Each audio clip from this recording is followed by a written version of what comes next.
Good morning, Weimar. I'm Ryan. And I'm Savannah. Welcome to the WHS News. In this week's broadcast, we will catch you up on what's been happening around campus, get an update on our track and volleyball teams, as well as take an in-depth look at the upcoming STAR testing. WHS News starts right now.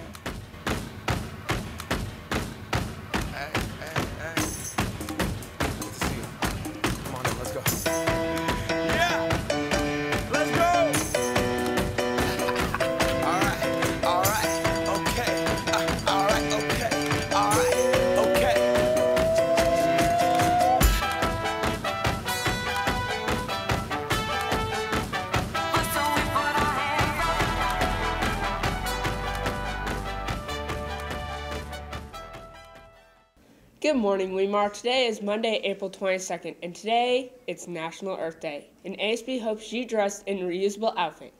If you did, join us in our trashy modeling competition. There will be prizes, and we will see you in the gym at lunch. Also, coming up, ASB is hosting a dance this Friday, the 26th, from 3 to 5. The incredible Mark Von Thaden is DJing again, so come and dive into the underwater dance. Tickets go on sale Wednesday. It's that time already. Time to make it. Or, well, not make it. It's a day that many of you dread. Progress reports come out today, so don't forget to get them signed and returned. Now we're going to see Sophia. Sophia, what's happening? Spring is here, and that means warmer weather. With the warmer weather brings a change of wardrobe, and that means shorts. We came here to ask Weimar students if they knew the dress code. We got some surprising answers. Hi, what's your name? I'm Denise. That's quite an outfit you got there. Thanks. I'm going to the beach right after school. And are you aware of school rules on bathing suits? Well, it can't be a one piece, of course. Not exactly. This is Amelia. Do you know the rule on shorts? It has to go to at least the end of your thumb. Yeah. Nope. Hey man, you got something hanging out there. What's the problem, man? Oh, jeez. So just to clarify, your undergarments can't be hanging out, and your shorts and skirts have to come to at least your index finger. Girls, just because you have legs doesn't mean you want to see all of them. So the change of weather does not mean you can just throw away the dress code. Reporting for WHS News, this is Sophia. Thanks, Sophie. Now a message for you 7th graders. World Stride Student Travel is announcing that it is sign-up time again for next year's Oates, D.C., New York trip. Space is very limited, and sign-ups need to happen a year in advance, so stop by the office and grab a flyer today. Definitely. Well, last week, you might remember, we told you that STAR testing was coming up. Here with an in-depth look is our very own Hannah Siri. Thanks, guys. I've sat down with Mr. Shamleful, teachers, and some students to talk about STAR testing. Here are some strategies to help us get through it. Hi, what's your name? Leah. Are you nervous about anything in particular about STAR testing? Not really. I just like to get it over with. Do you have any strategies that you like to do? I read the questions first and then read the story for the language arts part and then answer the questions. Thank you. I'm here with Mrs. Wolf. Do you have any strategies for the students about STAR testing? I think the first thing they need to remember is get a good night's rest all week that week. Eat a good breakfast so you're ready to work. And try your hardest. Don't be afraid of it. Yes, lots of strategies. First of all, check your, one thing we always teach kids is check their work. A strategy that I would highly recommend for the students with the STAR test, especially when it comes to math, is reading the question twice and looking for key vocabulary terms. Math, sometimes there's hidden math language and vocabulary, and if a student understands what's being asked, easier to understand the question. Sometimes you can substitute in the answers back into the problem to the equation and solve it that way instead. Another great strategy. STAR testing is very important both for the school and for students because it is an assessment that allows students to know how well they have mastered the content that they were supposed to learn this year. And the same thing is true for the school. It's our way of knowing whether or not students have done a pretty good job mastering that content. STAR results affect the school mainly by reputation. We do get some good information, as I just alluded to, but basically it's about reputation. And so everyone out in the community, parents and new people who move into the school district, that's how they judge our school. How good a job are we really doing? They look at the results of our STAR scores.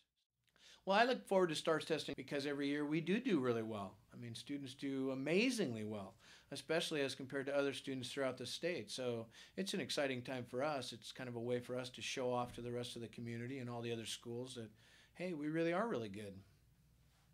API is Academic Performance Index, and it's a number that the state puts together by analyzing how well students do on the test. So they take each student's test score and they combine them all, and then they give us a number between 0 and 1,000.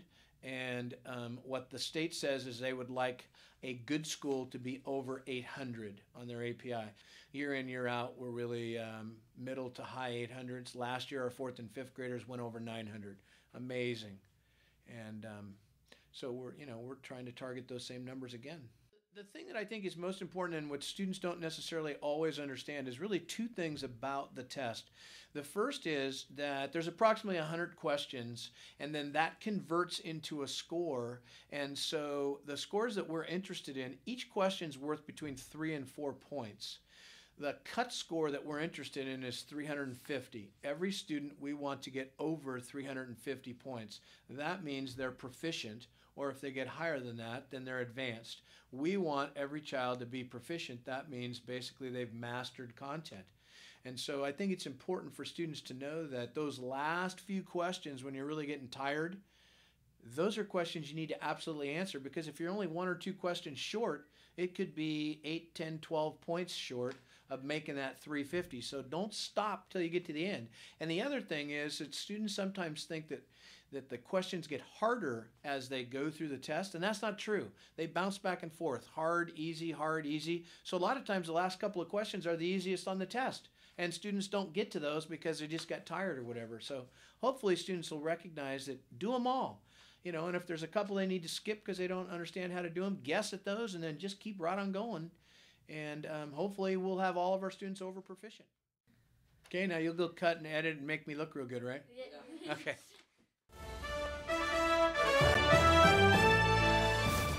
This last week, our track team headed out to Nevada Union High School and they did an outstanding job.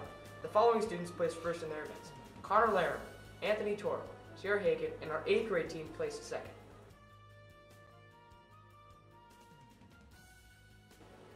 Last Thursday, the girls volleyball team went up against Lyman Gilmore. 8th grade unfortunately lost, but the 7th grade won, and it ended up going all the way to the end of the 3rd game in a nail-biting finish. Hey, a big thanks to Mrs. Kirkland, activities, and all the teachers and students that helped make the intramurals a success, in case you missed it Friday. Well, that's all we have for sports this week. Back to you.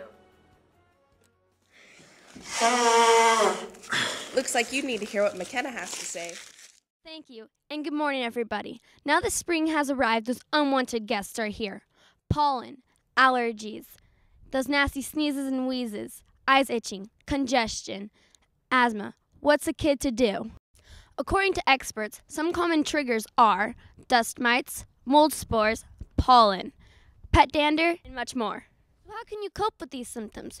You can wash your face regularly at night. You could take showers to wash the pollen out of your hair. You can drink a lot of water. Of course, there's medicines you could take, but there's also a fun thing to do: nasal irrigation. I'm McKenna Charnick, reporting from WHS News. Back to you. Thank you. Now look down. Does the desk you're sitting at look extra polished? Well, that's because it is. Your fellow students have been cleaning in after-school detention. See, there's this new thing, and instead of Friday schools, there's after-school detention. 3 to 4:30, Tuesdays and Thursdays. Now be good, ladies and gentlemen. Back to you. My birthday's in 6 days. My birthday's in 6 Can you days. stop, please? What are you doing? Well, you'll find out. Hi, I'm Lily, and on this week's broadcast, we are going to be highlighting those students who have birthdays this week, and they are Ensley Letterman, Austin Manceau, Chance Nedemeyer, Sophie Brannon, Sienna Kathleen, Kendall Borcherding, Seela Piper, Trent Detmer, Kendall Rice, Alex St. Jock, and Caleb Brown. So if you happen to see one of those kids around campus, make sure to wish them a happy birthday. This just in. The 8th grade Civil War reenactment field trip is coming up on Friday, May 3rd. 8th graders, your permission slips are due this week. And this week's word of the week is determine, to decide or come to a decision. The lunch today is cheese pizza or cold pack. That's going to do it for today. Thank you for watching WHS News by students for students.